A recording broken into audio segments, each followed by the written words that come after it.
할렐루야. 야, 이 상태에서 저보고 설교를 하려니까 기가 딱 막힙니다. 연극 잘 봤고 찬양 오늘 너무 감사했습니다.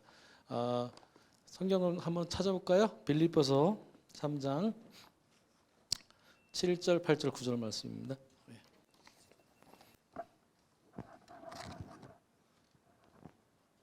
예, 뒤에 있네요. 우리 다 같이 한번 하나님의 말씀을 같이 읽도록 하겠습니다.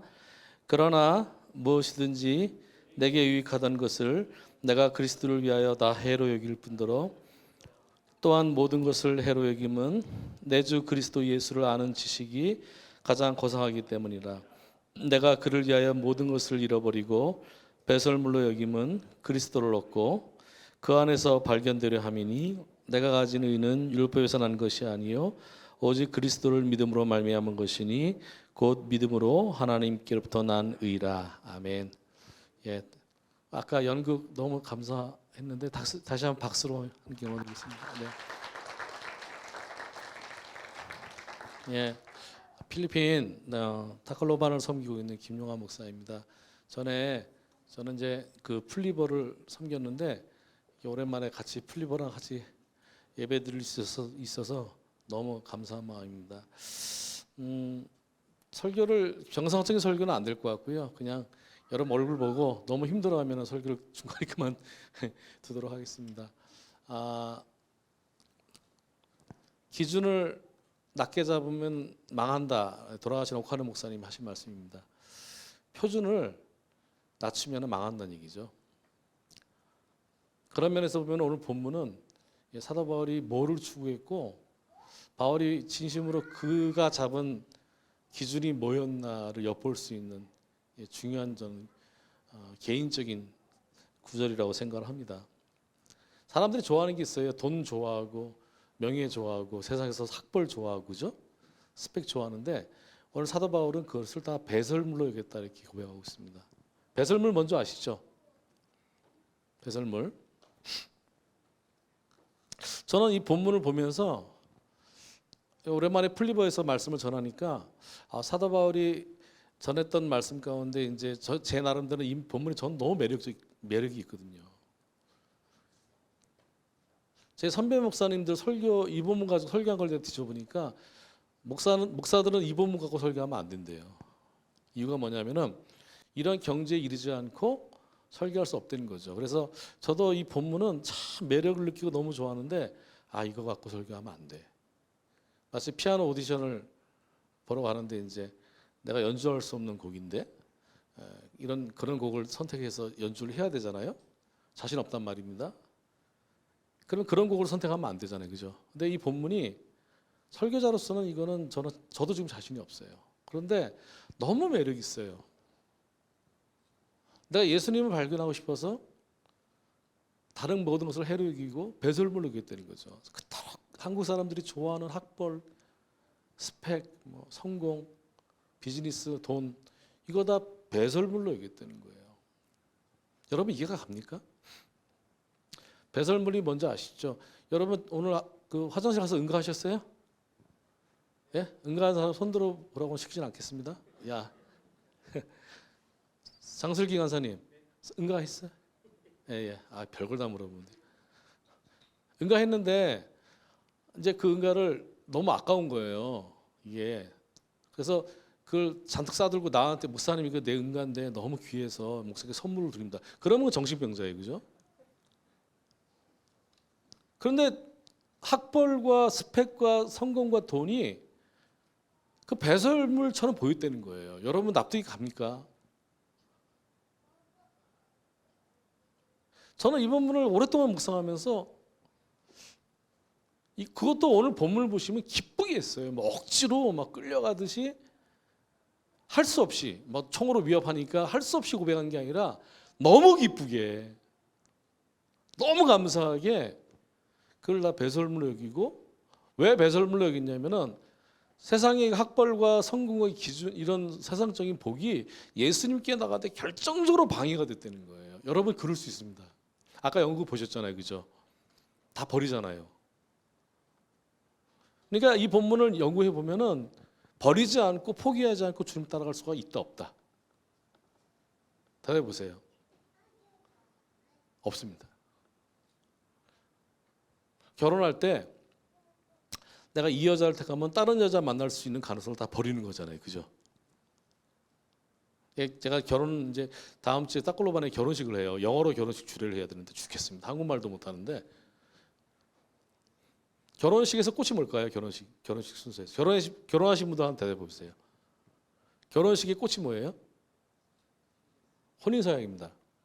자, 많은 사람 앞에서 이제 신랑은 이 신부를 비가 올 때나 눈이 올 때나 좋을 때나 이 여자만 사랑하겠느뇨? 거기 아멘 해야 됩니다. 그래 결혼식이 되거든요.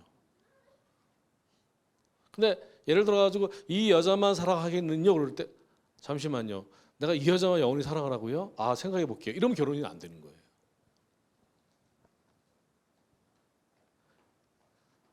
사도 바울이 다 왜 버렸느냐 하면요. 그것도 기쁜 마음으로 왜 버렸냐면 그래야 주님 따라갈 수 있어요. 여러분 가운데 예수님을 믿는 사람들은 정신 차고 이 말씀을 들어야 됩니다. 뭐냐면은 버리지 않고 포기하지 않고 주님 따라가는 사람은 없거든요. 그런데 문제가 뭐냐면 사도 바울은 기쁘게 따라갔다는 거죠. 왜? 이유는 딱 하나입니다. 이 사람은 눈이 열린 거예요. 주님을 보는 눈이 열린 거예요. 할렐루야. 어느 날 보니까 주님이 눈에 뜨인 거예요. 주님이 열린 거예요. 교회에서 그 마태복음 16장 말씀, 주는 그리스도시요 살아계신 하나님의 아들이십니다. 그거 고백 안 하는 사람이 없습니다. 여러분도 고백하시고 세례 받았을 거예요. 모든 사람이 예수님이 누구야 그러면 다 대답해요. 교회에서 배웠기 때문에. 주는 그리스도시요 살아계신 하나님의 아들이십니다. 그거 모르는 사람 없어요. 왜? 여러분 그건 학습된 거예요. 그런데 놀랍지 않습니까? 그 고백을 해놓고 세상 사람들과 똑같이 살아요. 그죠? 내가 그 고백을 했는데 그리고 똑같이 산다는 거예요. 왜? 고백은 하는데 이 사람은 눈이 안 열린 거예요. 여러분 이 눈이 열려야 됩니다. 주님께서 열어주시길 축복합니다. 정말 열려야 돼요. 안 그러면은 오늘 우리가 예수님에 대해서도 열려야 되고 또 하나는 하나님 나라에 대해서도 열려야 됩니다. 하나님 나라가 지금 다가오고 있고 하나님 나라가 우리 가운데 역사하는데 거기에 눈이 안 열리면요. 돈 버는 거, 뭐 내가 좋아하는 거, 내 욕심 부리고 죄 가운데 사는 거 그러다 내 인생 끝날 수 있거든요. 여러분 그래서 제가 여러분께 기도 제목을 두 가지만 드릴게요. 하나는 정말 예수님은 나한테 실제적인 분인가? 예수님은 나한테 친밀한 분인가? 이거에 대해서 여러분이 자기를 체크하시고 만약에 예수님이 나한테 친밀하지 않고 예수님이 그냥 이론상의 예수님이라면 여러분 지금부터 기도를 해야 됩니다. 따라서 한번 해볼까요? 주님, 예수님을 알고 싶어요. 그러니까 이 기도를 드리면서 여러분이 나는 주님을 알고 싶고 주님 내게 분명한 실제적인 분이 되시고 주님 내 눈에서 내 영적인 눈에서 주님이 열려지게 도와주세요. 여러분 그렇게 여러분이 원해야 됩니다. 그러면 성령님께서 역사할 줄 믿습니다. 여러분이 원해야 됩니다. 여러분이 원하시고 여러분이 사모하시고 여러분 소원하시고 그럴 때 사도 바울 안에 있었던 성령님께서 여러분도 그 영이 똑같은 영이죠. 사도 바울 안에서 역사하셨던 성령님께서 내 안에 똑같은 역사하시는 그 성령님인 줄 믿습니다. 그럼 바울에게 주셨던 그 은혜를 여러분에게도 줄 줄 믿습니다. 근데 여러분이 원해야 돼요. 근데 제가 보니까 원하지 않아요. 아무리 얘기해도 원하지 않아요. 원하지 않고 소원하지 않고 사모하지 않으면 주님께서 그 눈을 열어주실 수가 없어요. 그래서 여러분께서 정말 주님 나 정말 주님을 알고 싶어요. 그래서 내 눈을 열어주세요 하고 기도하셔야 돼요. 그리고 하나님 나라에 대해서 눈이 띄어야 됩니다. 지금 제가 따클로반을 섬기고 있는데 거기는요 우리 교회는 지금 영혼들이 물밀듯이 오고 있어요. 굉장히 가난하거든요. 따클로반이. 제가 여러 번 기도했어요. 저희 교회가 지금 주일에 한 260명, 270명 정도. 워낙 제천지의 교회가 크니까 여러분 놀라지도 않지만 영혼들이 막 밀려오는데 저희 교회가 좁아요. 그래서 본당을 넓혀야 되나 지금 그러고 있는데 우리 교회 아이들이 어느 날 은혜를 받았어요. 제가 거기 담임 목사지만 제가 시키지도 않고 훈련도 안 했는데 어느 날 나가서 막 전도하고 애들 데리고 오고 그 다음에 우리가 동성애자들이 굉장히 많거든요. 동성애에 빠진 애들이 동성애를 버리고 이게 라파엘이라고 얘 동생과 심한 애였는데 어느 날 머리 빡빡 깎고 왔어요 교회. 왜 그러냐 그랬더니 자기 동성애를 버렸대요. 그리고 목사님 저 전도할 거예요. 매일 나가서 전도해요. 어느 날 갑자기 얘는 이제 주님께서 얘 눈을 열어주신 거예요. 그러니까 이제 저희가 교사만 34명인데 날마다 나가서 전도하는 거예요 아이들이. 야, 내가 목사한테 너무 신기한 거 어쩌면 이런 일이 벌어질까. 하나님 나라의 눈이 열려가지고 이 친구들이 시키지도 않았는데 나가서 전도하고 교회가 부흥되고. 근데 다 좋은데 저희가 이제 매주일에 260명 지금 밥을 먹이게 되거든요. 우리 워낙 가난한 애들이니까 밥도 못 먹고 와요. 그래서 하나님께서 저들의 눈을 뜨여서 전도하게 하시고 예배하는 건 좋은데 저는 저 영의 양식도 먹이고 싶고 육의 양식도 먹이고 싶어요. 주님 저 밥을 좀 먹이게 도와주세요. 기도했어요. 그리고 이제 한국에 들어왔는데 어떤 교회에서 저희가 한 달에 쌀을 130kg를 지금 씁니다. 우리 아이들 다 먹이려면은. 근데 그걸 하나님이 채워주기 시작했어요. 할렐루야. 어저께 어디야 화천에 설교를 했더니 그 목사님이 저한테 100만 원을 주면서 목사님 이 돈은요 올해 딱글로반 밥 쌀값입니다고 주시더라고요. 여러분 도화교회 아세요? 도화교회? 저기 도화 여기 송악면에 그 도화교회에서 지난주 설교했는데 그 교회에서 어떤 할머니가 4천만 원을 헌금했어요. 도화교회에서 교회 귀한 데 쓰라고. 근데 그 중에서 2,500만 원을 저희한테 헌금했어요. 왜? 우리 교회가 지금 지교회를 하나 지어야 되거든요. 그래서 그 교회에서 2,500만 원 헌금해가지고 우리 교회 근처에 다른 교회를 짓기로 했어요. 어떤 할머니 한 분이 헌금했는데 왜?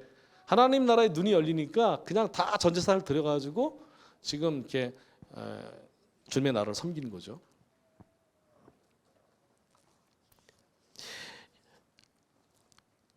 사도 바울이 말씀을 맺겠습니다. 너무 길게 하는 것 같아요. 사도 바울이 어느 날 고린도 후서에 3층천에 올라간 얘기를 해요. 고린도 후서 12장에서 하나님께서 어느 날 사도 바울의 영을 데려다가 하나님 나라에 데리고 와서 하나님 나라의 비밀을 보여줬습니다. 근데 그 내용이 뭐인지는 모르겠어요. 하나님께서 사도 바울에게 뭘 보여줬는지 제가 생각을 해보니까 앞으로 하나님 나라의 비밀들을 알려주신 것 같아요.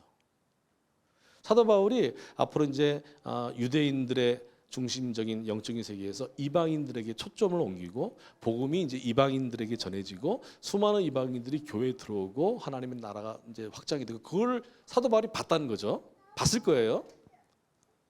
그거 보고 하나님께서 이방인들에게 복음을 전하시고 이방인의 시대가 오는구나. 그러니까 그걸 보고 난 다음에 이 사람이요 유대 사회에서 자기가 떵떵거리고 유대 사회에서 대접받고 유대 사회에 있는 게 무슨 의미가 있어요, 그죠? 그래서 뛰쳐나온 거예요. 유대 사회를 뛰어나오고 나도 그 하나님의 역사를 따라서 이방인들을 선교하는 그곳으로 자기가 간 거예요. 왜? 눈이 열렸으니까. 여러분 지금 하나님의 나라가 지금 필리핀이나 브라질이나 이런 데 얼마나 지금 하나님의 역사가 벌어지고 있는. 한국은 지금 그런 성령의 기름 부음이 많이 사라졌잖아요, 그죠? 비행기 타고 나가시면요 세계는 그렇지 않습니다. 사도 바울이 그걸 보고 이방인의 사도가 된 거예요. 하나님께서 새 땅과 새 땅을 이루실 것이고 하나님께서 이제 이방인들을 선교하셔가지고 이제 이방인들의 충만한 숫자가 돌아올 겁니다. 그리고 눈이 사도 바울이 열렸듯이 여러분들도 이제 하나님 나라에 대한 눈이 열리시길 축복합니다. 대학생들도 하나님의 눈이 열려서 학교 다니는 거 다르고요. 직장에 가셔도 여러분이 하나님 나라의 눈이 열린 사람이 직장 생활이 다르고요. 여러분들의 마음의 소원이 여러 가지 있을 거예요. 목사님 저는 2022년도 6월이 되어 가는데 돈 걱정 안 했으면 좋겠고요. 이해합니다. 정규직 취직했으면 좋겠고요. 그것도 이해하고 결혼 좀 해왔으면 좋겠어요. 그것도 이해합니다. 그런데 하나님 나라의 눈이 열리는 순간 그런 소원과 그런 야망이 점점 사라지고 진짜를 발견하는 순간 고생하는 자리에 가더라도 그 사람의 삶이 완전히 달라지고 하나님께서 그들을 진짜 예수님을 알게 하고 하나님의 나라를 알게 하고 정말 사도 바울이 만났던 하나님의 역사를 우리도 알게 하신다. 먹고 사는 문제 중요하고 직장 문제 중요한데 그것을 주님께서 여러분 우리 영을 살리신 분이 여러분 직장 문제 해결해 줄 줄 믿습니다. 참 믿어요. 저희 아들이 미국에서 이번에 대학을 졸업했습니다. 그 등록금이 천문학적이 있었어요. 근데 그러니까 4년 전에 그 샌프란시스코 들어갈 때 제가 그랬어요. 아빠 돈 없으니까 너 하나님께서 돈 안 주시면은 뭐 한 달도 못 다냐. 내 부딪혀 보자 그랬어요. 내가 하는 예수님은 학교를 합격시켜놓고 돈을 안 줘가지고 졸업 안 시키는 하나님 예수님 저는 아니었거든요. 그래서 아빠 돈 없지만 한번 부딪혀보자 해가지고 제가 미국으로 보냈어요. 근데 이번에 졸업했어요. 2억이 넘는 돈을 주님이 다 주셨어요. 그 학교 졸업하는데 2억 4천 들었습니다. 어떤 사람은 욕해요. 그런 비싼 데를 왜 보냈냐고. 저도 사실은 보낼 마음이 없었어요. 그런데 내가 주님을 생각해 보니까 예수님은 그런 분이 아닌 것 같아요. 그래서 부딪혀봤는데 주님께서 그 돈을 다 채워주셨어요. 먹고 사는 문제 주님이 다 채워줍니다. 왜 그렇게 하시냐면은 우리로 하여금 하나님 나라를 위해서 일하게 하시도록 하나님께서 역사하신 겁니다. 그래서 여러분들이 여러분의 삶을 점검하는 기준, 아까도 얘기했지만 첫 번째는 따라서 하십시다. 예수님께서 내 안에 살아계신 예수님인가? 아멘입니까? 예수님이 내 안에 살아계신 예수님인가? 두 번째는 내가 하나님 나라가 내 안에 또 눈이 띄어진 살아있는 하나님의 나라인가? 그것을 두 가지를 체크를 해보셔야 됩니다. 여기 20대, 30대들 여러분이 있는데 시간 금방 지나갑니다. 여러분이 오늘부터라도 묵상하시고 하나님의 말씀 붙잡아야 됩니다. 안 그러면요 20대, 30대 금방 지나갑니다. 어이없는 거, 세상적인 거 붙들고 있다가는 30대, 40대 그 좋은 교회들이 금방 다 지나가요. 예수님과 친밀한 교제도 없고 하나님 나라에서도 무지한 채 30과 40 그냥 되는 거예요. 인생이 완전히 헛살은 거예요. 여러분 10대 때 예수님을 알았더라면 20대 때 젊었을 때 예수님을 더 알고 하나님의 말씀을 붙잡았더라면 여러분 지금 20대 30대 인생이 얼마나 바뀌었을까. 그런데 헛된 거 붙잡고 욕심 부리고 말씀 안 붙들고 그렇게 하다가 40, 50대 가지고 나이를 헛되게 먹고 허무한 인생이 되는 거예요.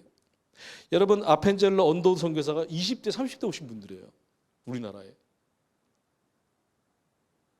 그 젊었을 때 예수님께 붙들려 가지고 우리나라 건너와서 우리나라 복음화시키고 우리나라를 지금의 우리나라로 만들었어요.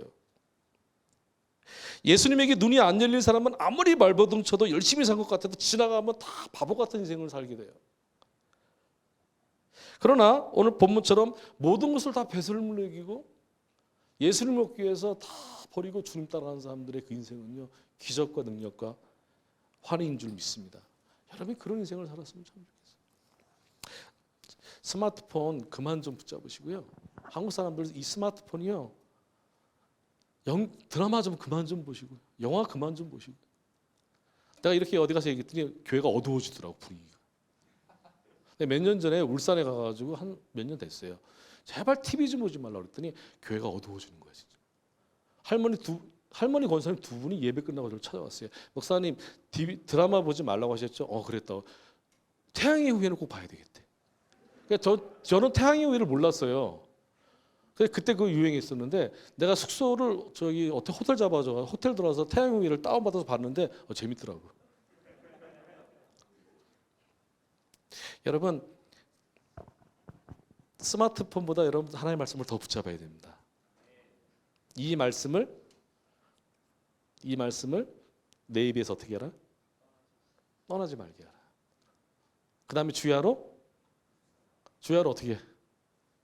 대답해봐요. 주야로 묵상하. 주야가 뭐예요? 밤낮으로. 그 다음에 그 가운데 기록한 대로 다 지켜 행하라. 그러면 여러분 인생에 승리한대요. 근데 우리는 스마트폰을 주야로 묵상하고 그죠? 우리 스마트폰을 그 가운데 기록한 대로 다 지킵니다. 유튜브 보고 그죠? 그러는 순간은 길이 안 열립니다. 여러분 하나님의 말씀을 생명처럼 붙잡아야 됩니다. 스마트폰보다 더 그렇게 하시겠습니까? 스마트폰을 아예 보지 말라는 얘기는 아니지만 여러분 그거 우리 구원 못합니다. 하나님의 나라에 예수님에 대해 눈이 안 열린 채 여러분 20대 30대를 허무하게 보내지 마시고 하나님 내 눈을 열어주세요. 그리고 사도 바울이 여러분 막 궁금하지 않습니까? 사도 바울이 어떻게 그렇게 이 본문을 보면 절망하고 뭐 걱정하고 낙담하는 게 아니라 묘한 기대감이 있지 않습니까? 어떻게 그럴 수 있을까? 어떻게 모든 것을 배설물로 여길 수 있었을까? 여러분 궁금하지 않습니까? 그리고 묘한 흥분이 되지 않아요? 나도 그렇게 될 수 있겠구나. 할렐루야. 여러분 기대가 안 돼. 저는 이 본문 보면서 야 그럼 나도 이렇게 될 수 있구나. 흥분이 되고 묘한 기대감에 주님 나도 그렇게 만들어 주세요. 배설물로 여기고 주님 따라가고 예수님의 증인이 되고 예수님의 그 사랑을 알고 그 십자가의 넓은 사랑을 또 알게 해주시고 부활의 그 아까 여기 연극한 것처럼 그 부활의 세계에 내가 들어가 그런 기대감 또 주님이 그렇게 역사하실 것을 기대하고 따라가는 묘한 그 익사이팅한 그런 기대감 여러분 그걸 여러분 붙잡기를 소망합니다. 할렐루야. 기도하겠습니다. 자, 축도할까요? 어떻게 할까요? 전사님 광고할 거예요? 네, 제가 축도해요? 나중에 축도해요? 네, 축도할까요? 예, 기도하겠습니다. 하나님 아버지 감사합니다. 주님을 갈망하고 주님을 기대합니다. 많은 영혼들 여기 보내주셨는데 하나님 정말 이들이 주님의 증인의 삶을 살게 하여 주시고 이들의 성령 충만한 은혜를 부어주시고 사도 바울과 같이 아버지 하나님 모든 것을 다 배설물로 여기고 예수님을 따라가는 또 예수님에 대해서 눈이 열리고 하나님 나라에서 또 눈이 열리는 우리 모든 풀리버 지체들 또 여기 있는 예배에 참여한 모든 지체들이 하나님의 그 은혜를 누릴 수 있도록 축복해 주옵소서. 풀리버 정기 예배가 부흥될 수 있도록 하나님 함께 하여 주시고 하나님 아버지의 성령의 기름 부음을 부어 주옵소서. 예수 그리스도의 이름으로 감사하며 기도드립니다. 아멘.